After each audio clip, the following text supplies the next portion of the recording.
Bismillahir Rahmanir Rahim. Alhamdulillahi Rabbil Alameen. Wassalatu wassalamu ala Rasulillahi wa ala alihi wa sahbihi ajma'in wa ba'd. So we're continuing on, and this is lesson number 9 in the Believer's Handbook for Qur'an Memorization. And today, inshallah, we'll be focusing on habit number 3, which is on page 29. Habit number 3 is dealing with the diet. So the first habit, we dealt with the memorization, the reading of the Qur'an, like getting a proper reading program going. The second habit was focusing on sleep and getting the proper amount of sleep at the right time. And one thing that I did not mention is that even if you read through a lot of like the natural medicine books and things like that, they even mention that the best time to sleep is between 10 o'clock and 4 o'clock. So if you can get those 6 hours of sleep, then that's enough time. That's the best time for sleep, for deep sleep. And getting deep sleep at that time, it repairs the body the most. So the body, when you wake up, you should wake up with the most amount of energy. And Allah knows best. This habit now, we're dealing with the diet, because after, obviously, this is of the utmost importance because it affects your sleep. How you eat, the things that you put into your body, the foods you eat, the drinks that you drink, all of this is going to affect your sleeping schedule. It's going to affect your memory. It's going to affect your energy levels because your blood is composed of what you put into your body. And if your blood is like dirty and impure, and because you're putting garbage into your body, then obviously how do you expect to have the energy that's going to be required to carry out these tasks on a daily basis? So what happens is the people that have a bad diet, they're going to have energy maybe 1 day, 2 days, 3 days, and then they're not feeling well for 2 days. Then they're going to have energy, and then they're not feeling well. So they're going to be on a roller coaster ride of, and that's not the way that you want to be. You want to be steady, and that's the way. That's the best way to be, is to be steady. And to be steady, you have to have a fixed diet that's clean. Every once in a while, you go off and you get some pizza, eat some tacos, whatever. But your diet on a 90% of the time should be very clean and very steady. So you're going to bed at the same time, waking up at the same time, eating around the same time, and then this way your body starts to function like a machine, it starts to function properly. All right, so habit number 3, if your diet is in disarray, you will have to fix it. For most people in the West, this is the most difficult habit to fix. Fast food, soft drinks, and lattes have become the norm of a dumbed-down populace. You cannot follow the path of the losers if you want to be successful, and that's reality. You want to sit here and every single day and you're having your frappuccinos and your croissants and all this garbage, and it's not giving you no energy, it's zapping all your energy. You want to live like them and act like them, then you're going to get the results that they got. It's stupidity. They're dumb. I mean, and all you have to do is just go to any of these coffee shops and strike up a conversation with the majority of the people in there, and you're going to realize how stupid most of the people are. So if you have to excel beyond that. So that everything has to change. Eating healthy is essential for anybody that wants to be successful in any activity that requires physical or mental exertion. It is difficult to have energy and mental clarity needed for the task at hand when you are malnourished from the day before with potato chips, ice cream, and Dr. Pepper. Now, this is obviously me speaking about myself.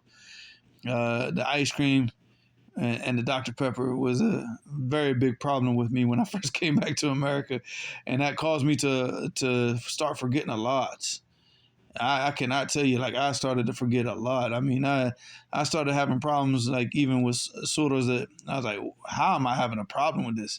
Yeah, you eat Ben and Jerry's and drink Dr. Pepper, even on a semi-regular basis, and you're going to start to become stupid. If you want energy and mental clarity, you will have to change your food and drink choices to make sure you establish a diet that provides the nutrients you need for what you have to do. And it's just a reality. I mean, you're not going to see a professional fighter getting ready for a fight, drinking Dr. Pepper, eating potato chips, and with a spoon in his hand and scooping up vanilla ice cream, or chocolate, cookie dough ice cream or something like that, chocolate chip cookie dough ice cream, and he's getting ready for a fight. That would be stupid. You're going to look at him like, oh, you're about to lose so bad. And the same thing, you're going into this memorization of the Qur'an and you're living your life like this. You can say the same thing. Oh, you're about to lose so bad. Allah Mustaan. For you to change your diet, you have to first change your mindset. You have to come to terms with what is more important to you, eating for desire or eating for energy. The answer you choose from these two choices will dictate your food choices. Obviously, you have to develop the mindset of eating for energy and health over eating out of desire. However, eating for health is not sufficient because there's an abundance of healthy foods that are known to be bad for memory. For example, eating a lot of citrus fruits has been known among the ulama of the past to weaken the memory. Also, eating a lot of bitter foods can also weaken the memory. So the fruits, obviously, like lemons, limes, oranges, and they're not saying that they cause a bad memory, like if you just eat them once in a while, but to sit there and eat them on a daily basis. And then you have like the bitter foods, like tamar hindi, which I think they call it tamarind. So you put that in the food, it makes it real bitter. It makes it good though. You know, I mean, it tastes really good, but it gives that bitter taste to it. Apple cider vinegar also is one of those bitter type foods that you shouldn't. I mean, it's good, it's healthy to use this on, especially during times where you're trying to clean out. If you've been eating like bad foods for a while, taking apple cider vinegar like 2-3 times, like taking it like 30 minutes before your meals. Especially if it's mixed with honey, is very, very beneficial. You take like a lukewarm water, you want the water warm enough just to where the honey is going to dissolve in it. But you don't want it too hot because it's going to burn up the benefits of the honey. But you want it just warm enough just so the honey can dissolve, because real pure honey is not going to dissolve in cold water. So you want the just warm enough for that, and then you put like a spoonful of apple cider vinegar with it, like almost in a small glass, like a little coffee cup, like the little, probably bigger than that, like those little teacups that they use overseas. And you drink that like maybe 30 minutes before each meal. That's good to clean out the system, like kill a lot of the bad bacteria. And that's good every once in a while. They used to call this drink sakanjabin. Sakanjabin in Arabic. And you'll see if you read through the books of Shaykh al-Islam ibn Taymiyyah, he makes reference to this quite a lot, Not a lot, but I mean, if you read the books of Shaykh al-Islam ibn Taymiyyah, you're gonna see this word. But sakanjabin is mixing like these three things, like lukewarm water with honey and apple cider vinegar. And it's very good, very healthy for the body. But, to sit there and just do it for like 6 months straight, again, it start to affect your memory. So according to the ulama. So I don't know personally. I'm not, this is not, I'm just speaking on what they say. So the bitter foods, the citrus fruits, all of that. And then, here's the big one. Drinking a lot of coffee has been known to weaken the memory over time. This last example is one people do not like, especially people on Twitter, because it got to me like somebody, people were sending me posts, and there was a big discussion because in my book on Seeking Knowledge, I was very hard against coffee. And there's a big difference between a person, because you understand, number one, coffee affects the nervous system and it affects the heart. And it weakens the heart over time, especially when you're drinking so many cups a day. The average person, I'm drinking coffee right now as I'm recording this lesson. So it's not like I'm saying, don't ever drink coffee. But this cup of coffee that I'm having right now at this time, which is 8:30 in the morning as I'm recording this lesson, and I have one cup of coffee, that's it. I'm not going to have another cup. If I drink anything else throughout the day, it's going to be green tea and water, mainly water. But I'll drink green tea maybe like in the early part of the afternoon. Good quality green tea, not the cheap stuff. And then and that's it. I mean, I'm not gonna drink another cup of coffee, inshallah. That's it. I'll have this one cup. And then, and to also like make it to where like you're not drinking coffee every day. Go 3-4 days, don't drink a cup of coffee. Then drink a cup of coffee, But honestly, the best case scenario is don't drink it at all. Don't drink it at all, because Bukhari, Muslim, all those individuals, all the imams of hadith that were known for their memory, they didn't drink coffee. So coffee was not a thing back in their time. So they drank water. They drank Zamzam. They go to Mecca, drink a bunch of Zamzam, making dua for a good, strong memory. But as far as like drinking coffee and all these types of, I mean, limit, like keep it regulated. But the average person nowadays, they drink so much coffee. They just like, they drink it throughout the whole day. And that's going to it destroys your nervous system, and it just weakens your heart. Anything that weakens your heart is going to weaken your memory. Your heart is the epicenter, is the headquarters for your memory. So if that becomes weakened, what do you think is going to happen to your memory? Your nervous system starts to get weak. How you think that's going to happen? What effects do you think that's going to have on your memory? So Allah musta'an. So just be smart about it. You know, drink a cup. If you're like, I can't give up my coffee, don't give it up. Limit it. Limit it to like that cup in the morning. That's it. And drink water, sufficient amount of water throughout the day, because obviously coffee is like a poison. And the body uses up a lot of, that's why when you drink coffee, you notice how dehydrated you get, because your body's flushing out the toxins from the coffee, and that's what causes that stimulation that you see. So keep, replenishing your body with the liquids that you need, because your body's going to use up a lot of the water trying to flush out the toxins of the coffee.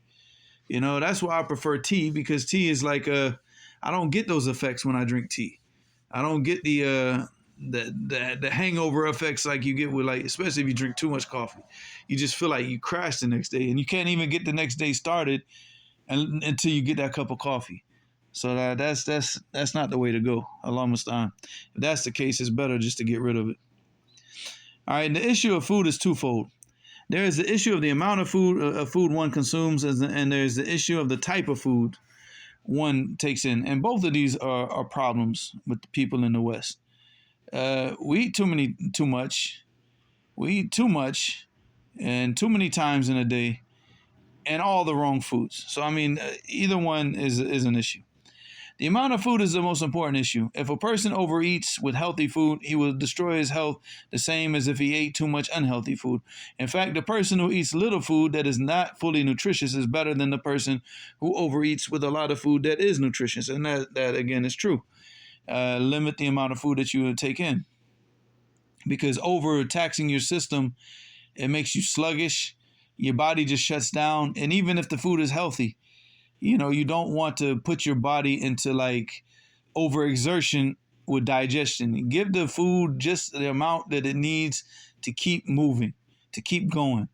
And the amount of food is of the utmost importance. If you had to fix one of the two things, like let's say that you eat too much and you eat unhealthy, and you say, well, what should I fix first? I would say fix the amount of food that you eat first. Cut it down. Try to get down to 2 meals a day. Keep those 2 meals within like an 8-hour window, and the rest of the day you don't eat. Even if it's unhealthy, but just keep it to like cut down the amount of food for each meal and keep it to 2 meals a day. This 3 meal a day stuff is from the kuffar. This has nothing to do with Islam. And the people of the past, nobody used to eat like 3 meals. That's just a complete buffoonery. I mean, to sit here and say that, you have to eat 3 meals a day. No, 2 meals a day is sufficient. 1 meal a day, if you're really on this hardcore, I don't want to focus on food type of thing. 1 meal a day, plenty of people will survive like that. Plenty of people have survived and healthy and strong on 1 meal a day. 2 meals a day is like, for me, that's just the ideal thing. It's ideal because like I said, you eat 1 meal, 6 hours later, you eat another meal, 7 hours later, and done. That's it. Finished. And I can focus the rest of the day on all the time on other activities that are important instead of just eating. All right, then I said Imam Shafi'i considered this from the things that destroy a person, and the following poem attributed to him, in which he said, ثلاث هن مهلكة الأنام وداعية الصحيح إلى السقام دوام مدامة ودوام وفع وإدخال الطعام على الطعام. So he said these three things destroy mankind. They call the person to his destruction and call a healthy person to a state of sickness. All right. And these three things are what? Constantly drinking alcohol. And obviously we don't have a problem with alcohol as Muslims. You shouldn't have a problem with alcohol, but I would change the alcohol to coffee. If I had to rewrite this poem, I would change it constantly drinking coffee. constantly having sexual intercourse, like just too much, because the body has to reproduce the semen in the body, and the semen in the body is produced by the food and the nutrition that you're taking in. And even if you're eating healthy, there's a process. It has to reproduce. And if you're just constantly just getting that stuff out of your body, then your body's constantly focused on trying to reproduce that, and you're not getting the nutrients that you need in the rest of the body.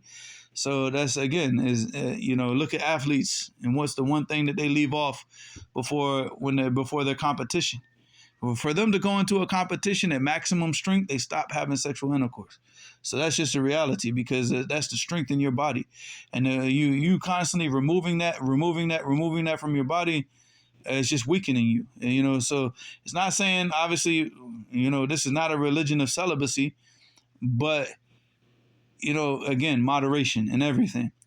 And then he said, وَأَدْخَالُ الطَّعَامِ عَلَى طَعَامِ, and putting food in your body while the other food that's in your body has not been properly digested. So, like, for example, you just ate 3 hours ago, and you still have food in your stomach, and then now you're eating again. You're putting food on top of food. And this causes the destruction, because the body can't, you're just overtaxing it. And the body's just like, you know what? I'm done. I can't do this. So drinking alcohol is prohibited, so that should not even be an issue. However, a major issue among Muslims nowadays is smoking weed. Obviously, smoking weed is not an issue of a person trying to memorize the Qur'an, but smoking weed will definitely, if you have a background of smoking weed, you're going to have a hard time memorizing in the beginning. You start to develop the memory as you go along, but you're going to have a hard time in the beginning. Trust me, I speak from experience. It is not easy. There have been some fools who decided that because marijuana grows from the earth and it is now used for medicinal purposes, that it is halal. What stupidity. Yeah, because opium grows from the earth, and opium is used for medicinal purposes. Haram. Cocaine grows from the earth, and at one time cocaine was used for medicinal purposes. Does that make it halal? So again, people are stupid. Some people are stupid. Whenever they want to try to fit their desires into the deen, wallahi, they come up with the stupidest stuff. Allahumma musta'an. And that's why I said there have been some fools who decided that because marijuana grows from the earth and is now used for medicinal purposes, it is halal. What stupidity. This is nothing more than a person of desires taking knowledge from shaitan in order to justify following his desires. Marijuana makes a person stupid. Take a person who smokes marijuana every day and put him in a class to learn Arabic and see what he can do. It's going to be laughable. We know the dude that used to smoke weed in school. He's the one, whenever the teacher said, sir, what's your name? Huh? Like everything that he started, you have to repeat the question twice for him. Because the slowest people. Because what does marijuana do? It slows down all your motor skills. All the motor skills that you have, your mind, it just completely slows it down. And after you do that over time, your mind gets accustomed to just being slowed down. So for you to get into the memorization mode, for one, you got to stop smoking weed. That's like, because weed is in the same category as alcohol. Your salat's not accepted for 40 days. And that's from the major sins that a person, you can't, how you going to memorize the Qur'an? You're memorizing the speech of Allah while you're constantly committing a major sin every single day, all the time. Nah, that's just, you're tripping. So that's got to go. And then once it goes, it's going to take a long time of you working to speed up those motor skills again. And it's going to require a lot of patience. Which most people that smoke weed, they don't have, because they're just lazy. That makes them lazy. So khalas. Once their body gets accustomed to running on slow, that's it. That's how they want to live the rest of their life. I said, take a person who smokes marijuana every day and put him in a class to learn Arabic and see what he can do. He will more than likely be the slowest person in the class. In fact, I have yet to see a person who smokes marijuana every day be consistent in any class. That is because another side effect of this drug is that it makes a person lazy and sluggish. If you want to see a loser that has no goals, no passion for anything, and no determination to do anything, just look at a person that smokes weed every day. Marijuana also slows down the function of the mind, which makes memorization 10 times harder for the person who smokes weed than the one who does not. So I would not be expecting a weed smoking scholar anytime soon.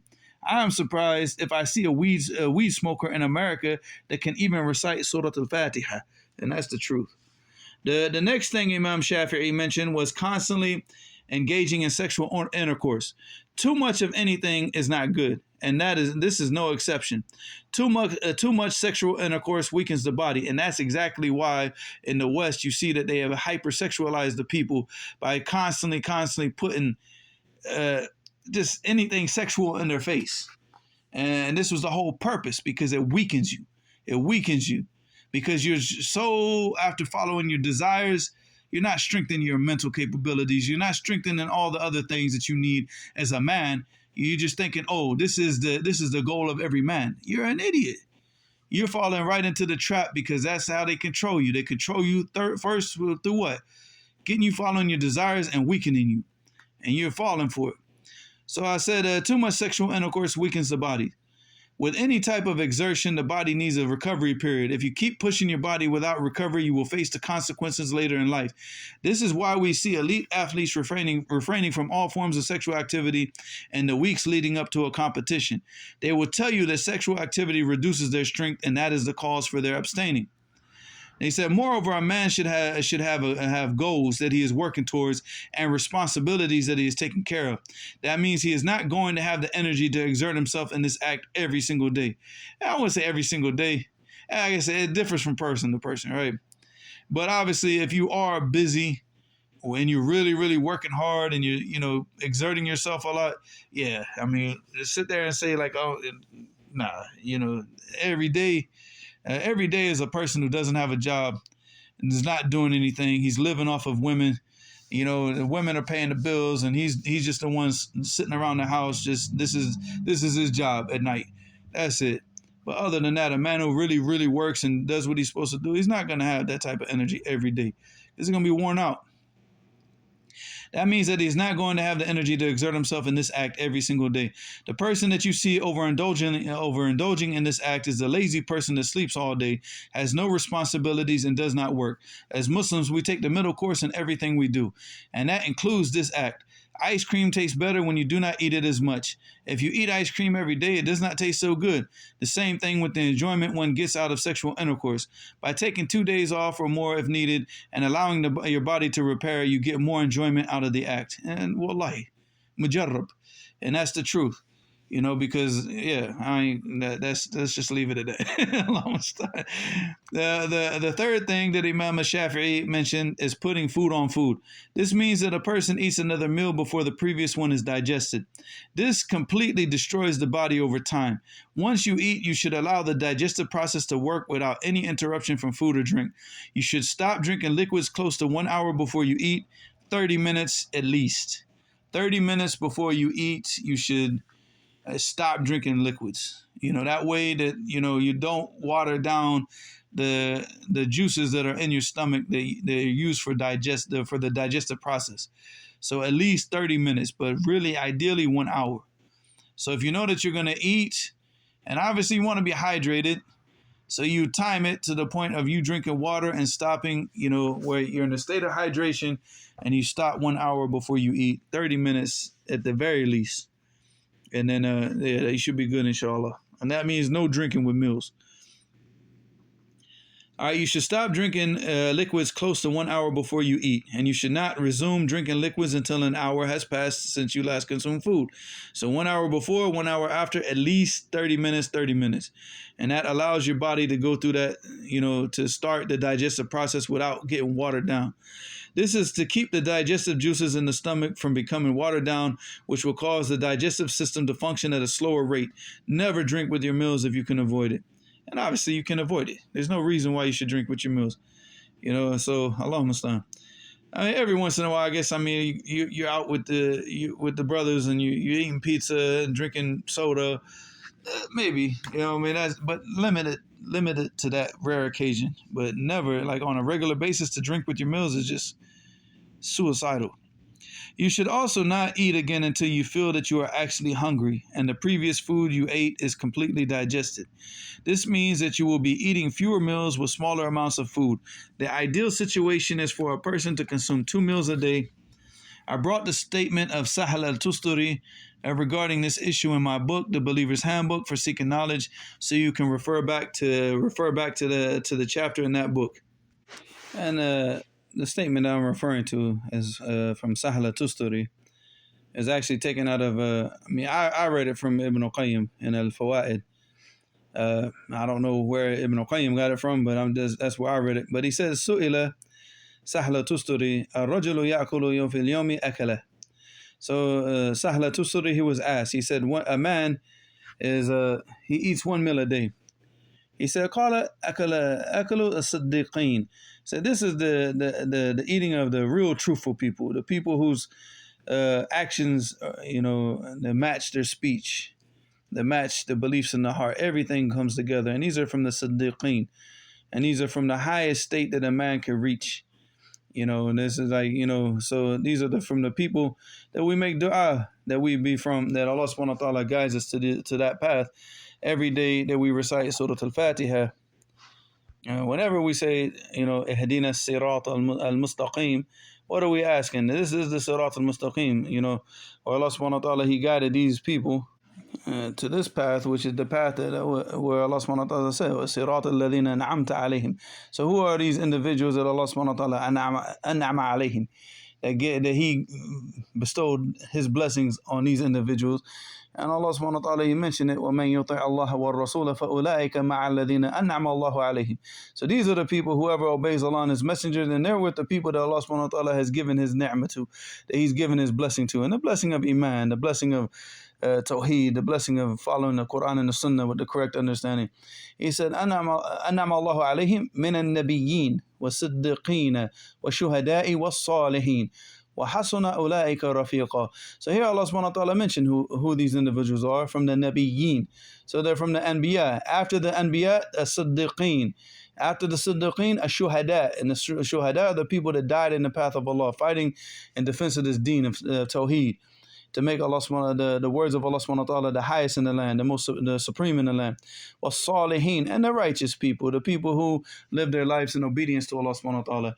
وَحَسُنَ أُولَٰئِكَ رَفِيقًا. These are the best companions. A rafiq is a person who's a companion in travel. And of course, these are the companions in Jannah, inshallah. And these are the best of companions. So these are the people that we make dua, that Allah subhanahu wa ta'ala makes us from every single day when we recite Surah Al-Fatiha. So this is something that we have to understand. He said, قِيلَ لَهُ فَأَكَلَتَيْنِ. He said, what about a person who eats 2 times in a day? He said, قَالَ أَكَلُ الْمُؤْمِنِينَ. He said, this is the eating of the believers. He said, قِيلَ لَهُ فَثَلَاثُ أَكَلَاتٍ. He said, what about a person who eats 3 times? He said, فَقَالَ كُلِّ أَهْلِ يَبْنُ لَهُ مَعْلَفًا. He said, for this person, and tell his family to build him a trough. A trough, like, where the farm animals, they come and just eat as much as they want, whatever they want. Because he's saying, like, this person, like, his whole life is just about eating, if he eats 3 meals a day. So there's no doubt, like, for this, we should just eat when it's necessary, and eat the foods that are necessary. And if you're eating to strengthen yourself for the worship of Allah, to memorize His book, to understand His book, to recite His book at night in prayer, to study His book, to give da'wah to His book, and you're eating for this purpose, to have energy for that, then your eating itself becomes ibadah, and it becomes something that you get rewarded for. So alhamdulillah, that's a ni'mah. That's a ni'mah. When you're eating foods that are strengthening you for the worship of Allah, then your eating itself is, an act of worship. And so, and it brings you reward on the Day of Judgment. So even your enjoyment through the eating, eating foods that are healthy and finding enjoyment in that, but using it for the purpose of what? For worship, to strengthen yourself for worship, alhamdulillah, that's a ni'mah. That's a ni'mah that you, as you're putting food in your mouth, that you're getting rewarded for it. So alhamdulillah. Wa ilahana subhanakallahumma wa bihamdika ashhadu an la ilaha illa anta astaghfiruka wa atubu ilayk.